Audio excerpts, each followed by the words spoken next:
on the schedule. It's been our goal every week, and it's our goal again this week to try to get 6-1. Do you have a injury update today, like as far as the full and the limited and all that? Yeah, everybody practiced in some form today except for Torrin Harris, so it was good to have all those other guys back here, and hopefully we'll get everybody up to full speed by Saturday. You guys are, I know you probably don't pay that much attention to this stuff, but you guys are pretty sizable underdogs going into this game. Also, the first 5-1 USC team to not be in the AP top 25. Do you feel like this program is getting the respect it deserves nationally? We're not worried about that. I mean, I just think in general that's probably, the dark cloud over us. It was obvious last week we discussed that, that the negativity around us, going on the road and winning by 21 points. And as you mentioned, the first 5-1 team not to be ranked in the history of USC. So I just think it's just the dark cloud over us. But it has nothing to do with these players and the way that they work. Is that something you can use as motivation for them at all? No, we're not concerned about that. To me, that doesn't motivate any players. They're not worried about that. They're focused on playing really well and going and getting a win this Saturday. How about this Notre Dame team? Seems like they're just a couple of bounces away from really being undefeated at this point. Very easily could be undefeated and be a top 5 team in the country. Both those games, they dominated offense and defense besides the turnovers. Their 2 losses. So, like I said, 1 or 2 plays here or there, they're undefeated and they're playing great in all 3 phases of the game. They have no weakness. With the first night game in 21 years, you've got a challenge. 2 long days in northern Indiana. What do you do with the troops for the 2 long days? Well, I wish they would have told us before. We would have went 1 day early. It didn't make sense, but they didn't. They didn't tell us before, and we'd already made arrangements, so we'll figure out something to do in Michigan City. Were Dejan Harris, Kyle Prater, were they here? Kyle Prater was sick today, okay. Not an injury, and then Dejan Harris was here, and then he had to leave for a class. He had to leave for a class, okay. Yes. Have you ever had an incident happen during a handshake with another coach after a game? I don't think I have. Nope. Were you surprised? Even Urban I got along with. Was that a big surprise yet? For being Harbaugh? No. It's classic Harbaugh. Did you hear that Carson Palmer got traded to the Raiders this morning? I did on the way out here. That was almost done.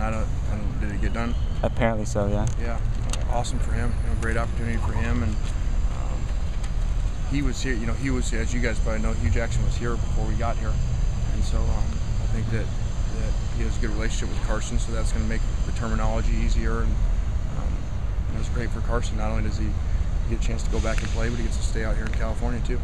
Do you wish they had done something like that for you when you were there? No, we got Jamarcus. What's your assessment of Notre Dame's defensive front 7? I think they're very physical. They play straight ahead. They knock you back. Led by the middle linebacker, who is playing lights out right now. Playing very physical. Their defensive end's coming back this week, so they're even getting even stronger.